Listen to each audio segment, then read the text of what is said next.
अल्हम्दुलिल्लाहि रब्बिल आलमीन वस्सलातु वस्सलामु अला सय्यिदिल मुरसलीन व बाद औज़ु बिल्लाहि मिनश शैतानिर रजीम बिस्मिल्लाहिर रहमानिर रहीम अल्हम्दुलिल्लाहि रब्बिल आलमीन। इंशाअल्लाह ताला आज हम जो है सूरह फातिहा की आयत नंबर 2 यानी अल्हम्दुलिल्लाहि रब्बिल आलमीन की तफसीर के ताल्लुक़ से इल्म हासिल करेंगे। अल्हम्दुलिल्लाहि रब्बिल आलमीन इसका माना होता है सब तरह की तारीफ़ अल्लाह ही को सज़ावार है जो तमाम मखलूक़ात का परवरदिगार है, पूरे आलमीन का। इसके ताल्लुक़ से आता है कि तफसीर में इब्न जरीर फरमाते हैं कि अल्हम्दुलिल्लाह के माना ये है कि सिर्फ़ अल्लाह ताला की शुक्र की जाए, उसका शुक्र किया जाए, इसके सिवा किसी और के लिए ये लायक नहीं है, ख्वाह वो मखलूक़ में से कोई भी हो। इस वजह से ये कि तमाम नियामतें जिन्हें हम गिन भी नहीं सकते, इस मालिक के सिवा और कोई इनकी तादाद को नहीं जानता, इसी की तरफ से है। इसने अपनी इताअत करने के तमाम असबाब हमें अता फ़रमाए, इसने अपने फ़राइज़ पूरे करने के लिए तमाम जिस्मानी नियामतें हमें बख्शी, फिर बेशुमार दुनियावी नियामतें और ज़िंदगी के तमाम ज़रूरियात हमारे किसी हक़ बग़ैर हमें बिन मांगे बख्शे। इसकी लाजवाल नियामतें, इसकी तैयार करदा पाकीज़ा मकाम जन्नत को किसी तरह हासिल कर सकते हैं, ये भी इसने हमें सिखाया है। बस हम तो कहते हैं कि अव्वल आखिर इसी मालिक के पाक ज़ात, हर तरह की तारीफ़ और हम्द और शुक्र उसी के लिए है। अल्हम्दुलिल्लाह ये सना का कलमा है। अल्लाह ताला ने अपनी सना ख़ुद आप की ही और इसी ज़म्न में ये फ़रमा दिया कि तुम कहो अल्हम्दुलिल्लाह। बाज़ ने कहा कि अल्हम्दुलिल्लाह कहना अल्लाह ताला के पाकीज़ा नामों और इसकी बुलंद व बाला सिफ़तों में से है, इसकी सना करना है। और अश्शुक्र अल्लाह का कहना है, अल्लाह ताला की नियामतों और इसके एहसान का शुक्रिया अदा करना है। लेकिन यह कौल ठीक नहीं है, इसलिए कि अरबी ज़ुबान को जानने वाले उलमा का इत्तेफ़ाक़ है कि शुक्र की जगह हम्द का लफ्ज़ और हम्द की जगह शुक्र का लफ्ज़ बोलते नहीं हैं, इस्तेमाल नहीं करते हैं। जाफ़र सादक़ इब्न अता सूफ़ी भी फरमाते हैं, हज़रत इब्न अब्बास फरमाते हैं कि हर शुक्र करने वाले का कलमा अल्हम्दुलिल्लाह है। क़ुरतुबी ने इब्न जरीर के कौल को मुअतबर करने के लिए ये दलील भी बयान की है कि अगर कोई अल्हम्दुलिल्लाह शुक्रा कहे तो जायज़ है। दरअसल अल्लामा इब्न जरीर के इस दावे में इख्तिलाफ़ है। पिछले उलमा में मशहूर है कि हम कहते हैं ज़ुबानी तारीफ़ बयान करने को, ख्वाह जिसकी हमद की जाती हो इसकी लाजिम सिफ़तों पर हो या मुतअद्दी सिफ़तों पर हो, और शुक्र सिर्फ़ मुतअद्दी सिफ़तों पर होता है और वो दिल, ज़ुबान और जुमले अरकान से होता है। अरबी शायरों के अशार में भी इस पर दलील है। हाँ, इसमें इख्तिलाफ़ है कि हम का लफ्ज़ आम है या शुक्र का, और सही बात यह है कि इसमें उमूमन इस हैसियत से खुसूसी ये है कि हम का लफ्ज़ जिस पर वाक़ हो वो आम तौर पर शुक्र के मानों में आता है, इसलिए कि वो लाजिम और मुतअद्दी दोनों औसाफ पर आता है। शह सवारी और करम दोनों पर हम्द ताकि कह सकते हैं कि, लेकिन इसकी हैसियत से वो सिर्फ़ ज़ुबान से अदा हो सकता है। ये लफ्ज़ ख़ास और शुक्र का लफ्ज़ आम है क्योंकि वो कौल, फ़ेल और नीयत तीनों पर बोला जाता है, और सिर्फ़ मुतअद्दी सिफ़तों पर बोले जाने के एतबार से शुक्र का लफ्ज़ ख़ास है। शह सवारी के हुसूल पर शुक्रतन नहीं कह सकते, अलबत्ता शुक्रतन अलल करम व हसान इला कह सकते हैं।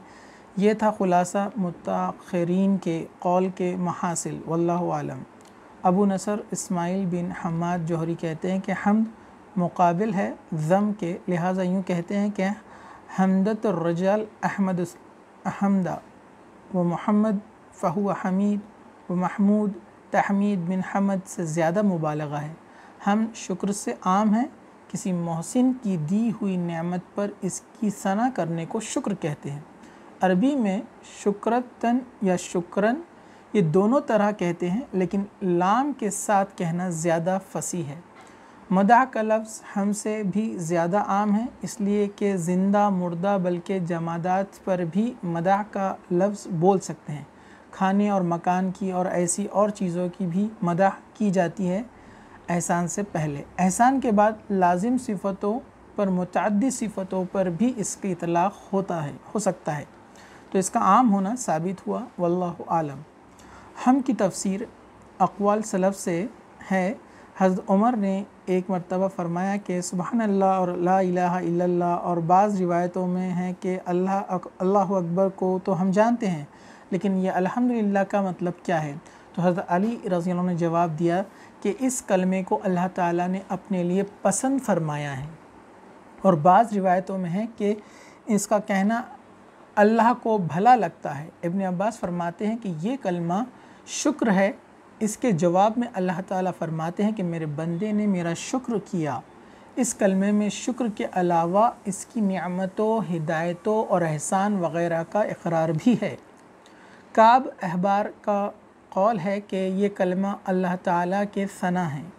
दुहाक कहते हैं ये अल्लाह की चादर है। एक हदीस में है ऐसा ही रसूल अकरम सल्लल्लाहु अलैहि वसल्लम ने फरमाते हैं कहा कि जब तुम अल्हम्दुलिल्लाह रब्बिल आलमीन कह लोगे तो तुम अल्लाह ताला के शुक्रिया अदा कर लोगे। अब अल्लाह ताला तुम्हें बरकत देगा। अस्वद बिन सरी एक मरतबा अकरम सल्लल्लाहु अलैहि वसल्लम की खिदमत में थे। अर्ज़ करते हैं कि मैंने ज़ात बारी ताला की हमद में चंद अशार कहे हैं, अगर इजाज़त हो तो सुनाऊँ।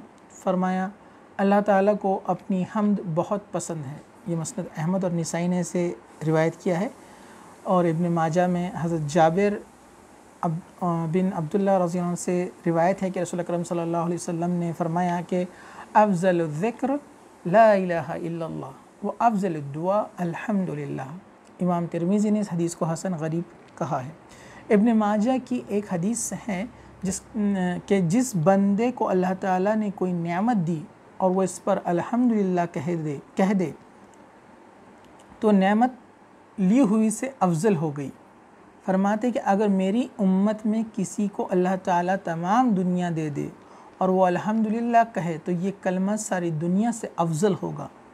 क़ुरतुबी फरमाते हैं कि मतलब ये है कि सारी दुनिया दे देना इतनी बड़ी नियामत नहीं जितनी अल्हम्दुलिल्लाह का कहना और उसकी तौफ़ीक़ देना, इसलिए कि दुनिया तो फ़ानी है और इस कलमे का सवाब बाकी ही बाकी रहेगा।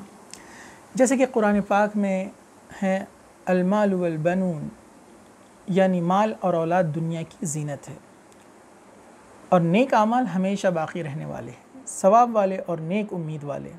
इब्न माजा में इब्न उमर रज़ियल्लाहु अन्हु से रिवायत है कि रसूल अकरम सल्लल्लाहु अलैहि वसल्लम ने फ़रमाया एक शख्स ने एक मरतबा कहा या रब लकल हम्दु कमा यंबग़ी लिजलाली वजहका वल अज़ीम सुल्तानिका। तो फ़रिश्ते घबरा गए कि हम इसे कितना अजर लिखे, कंफ्यूज हो गए। आखिर अल्लाह ताला से इन्होंने अर्ज़ किया कि तेरा एक बंदा है, इसने एक ऐसा कलमा कहा है जो हम नहीं जानते, ऐसे किस तरह लिखे। परवरदिगार आलम यानी अल्लाह सुब्हानहू व तआला ने बावजूद जानने के सब कुछ इनसे पूछा कि इसने क्या कहा, तो इन्होंने बयान किया कि इसने ये कलमा कहा। फरमाया तो यूं ही इसे लिख लो, मैं आप इसे अपनी मुलाकात के वक्त इसका अजर दूंगा, मतलब जब वो मुझसे मिलेगा क़यामत के दिन मैं उसका अजर उसको दूंगा। क़ुरतुबी एक जमात उलमा से नक़ल करते हैं कि ला इलाहा इल्लल्लाह से भी अल्हम्दुलिल्लाह रब्बिल आलमीन अफजल है, क्योंकि इसमें तौहीद और हम्द दोनों हैं। और उलमा का ख़याल है कि ला इलाहा इल्लल्लाह अफजल है, इसलिए कि ईमान व कुफ्र में यही फ़र्क करता है। इसके कहलवाने के लिए कुफ़ार से लड़ाइयाँ की जाती है, जैसा कि सही बुखारी मुस्लिम वग़ैरह में है। एक मरफ़ू हदीस में भी है कि जो कुछ मैंने और मुझसे पहले के तमाम अम्बिया इकराम ने कहा, इनमें से अफजल ला इलाहा इल्लल्लाह वहदहु ला शरीक लह है। हज़रत जाबिर की एक मरफ़ू हदीस पहले गुज़र चुकी है कि अफजल ज़िक्र ला इलाहा इल्लल्लाह, अफजल दुआ अल्हम्दुलिल्लाह। तिरमिज़ी ने इस हदीस को हसन करार दिया है। अल्हम्दुलिल्लाह में अलिफ और लाम जो होता है अलम इस्तग़राक़ के है, यानी हम की तमाम तर क़िस्में सब की सब सिर्फ़ अल्लाह ताला ही के लिए साबित हैं। जैसा कि हदीस में है कि बारी ताला तेरे लिए तमाम तारीफ़ें हैं और तमाम मुल्क है, तेरे ही हाथ में तमाम भलाइयाँ हैं और तमाम काम तेरी ही तरफ लौटते हैं। रब कहते हैं मालिक को, और लुग़त में इसका इतलाक़ सरदार के भी होता है, इस्लाह के लिए तब्दीलियाँ करने वाले पर भी होता है और इन सब माना के एतबार से ज़ात बारी ताला के लिए ये खूब जचता है। रब का लफ्ज़ भी सिवाय अल्लाह ताला के दूसरों पर नहीं कहा जा सकता। हाँ, इजाफ़त के साथ हो तो और बात है, जैसे रब्बुद्दार यानी घर वाला वग़ैरह। बाज़ का तो कौल है कि इसमें आज़म यही है। आलमीन से मुराद जमा है आलम की, अल्लाह ताला के सिवा तमाम मखलूक़ को आलम कहते हैं। लफ्ज़ आलम भी जमा है और इसके वाहिद लफ्ज़ यही है, यही नहीं है। आसमान की मखलूक़, खुश्की और तरी की मखलूक़ात को भी अवालम यानी आलमीन यानी कई आलम कहते हैं। इस तरह एक ज़माने, एक वक्त को भी आलम कहा जाता है। इब्न अब्बास से रिवायत है, इस आयत की तफसीर में मरवी है कि इससे मुराद कुल मखलूक़ है, आसमानों की हो या ज़मीन की हो या इनके दरमियान की हो, ख्वाह हमें इसका इल्म हो या हमें इसका इल्म ना हो। इससे जिन्नात भी शामिल है, इंसान भी शामिल है, सब। सईद बिन जुबैर, मुजाहिद और इब्न जरीर इससे भी यही मरवी के अली भी गैर मोतबर सनद से यही मनक़ूल है कि इस कौल के दलील क़ुरान की आयत लियकुनुल आलमीन नज़ीरा ये भी की जाती है, यानी ताकि वो आलमीन यानी जिन और इंस के लिए डराने वाले हो जाए। तो ये था आलमीन के ताल्लुक़ से कि इसमें जिन्नात, इंस, शयातीन सब इसके अंदर जो है शामिल हो जाते हैं। जानवरों को भी जो है इसमें शामिल किया जाता है कुछ के कौल के मुताबिक। ये तमाम जो है आलमीन के अंदर आते हैं। किसने कहा कि ये अलग अलग आलम हैं दुनिया के जैसे और भी, और किसी ने कहा कि ये अलग अलग इंसानों की जमात, जिनों की जमात, जानवरों की जमात अलग अलग है। किसी ने कहा जितनी भी अक्ल रखने वाली चीज़ें हैं, जिनके पास भी अक्ल है, वो सब अलग अलग आलम कहलाएंगे। तो ये आलमीन के ताल्लुक़ से चंद बातें थी। अबुल आलिया फरमाते हैं कि इंसान कुल एक आलम है, सारे जिन्नात का एक आलम है और इनके सिवा 18,000 या 14,000 आलम और हैं, वल्लाहु आलम।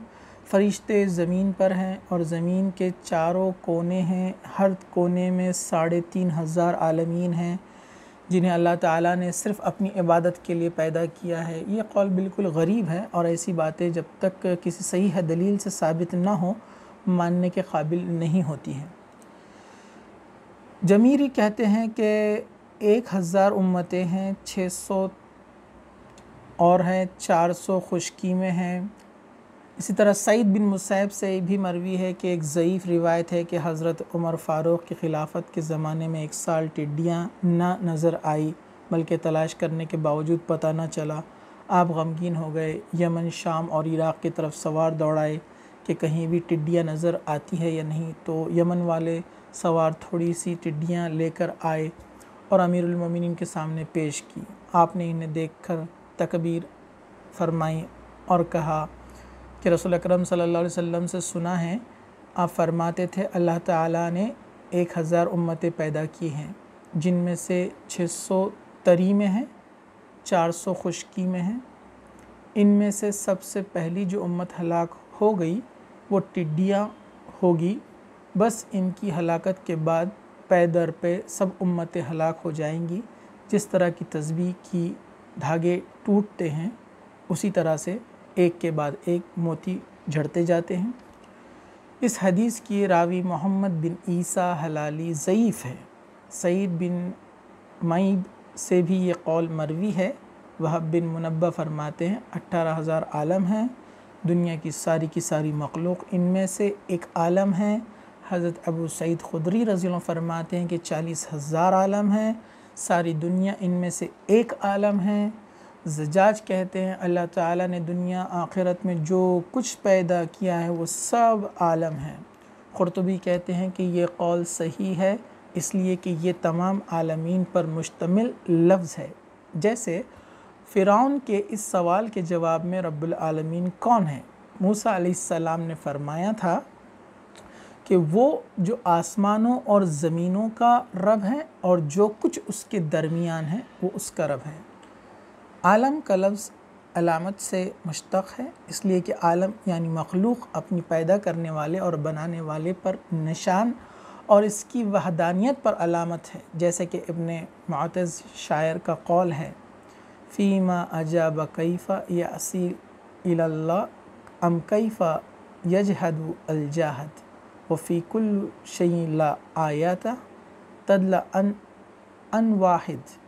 यानी ये लंबा कुछ शेर है कि ताज्जुब है कि किस तरह अल्लाह की फरमानी की जाती है और किस तरह इससे इनकार किया जाता है, हालांकि हर चीज़ में निशानी है जो इसकी वहदानियत पर दलालत करती है।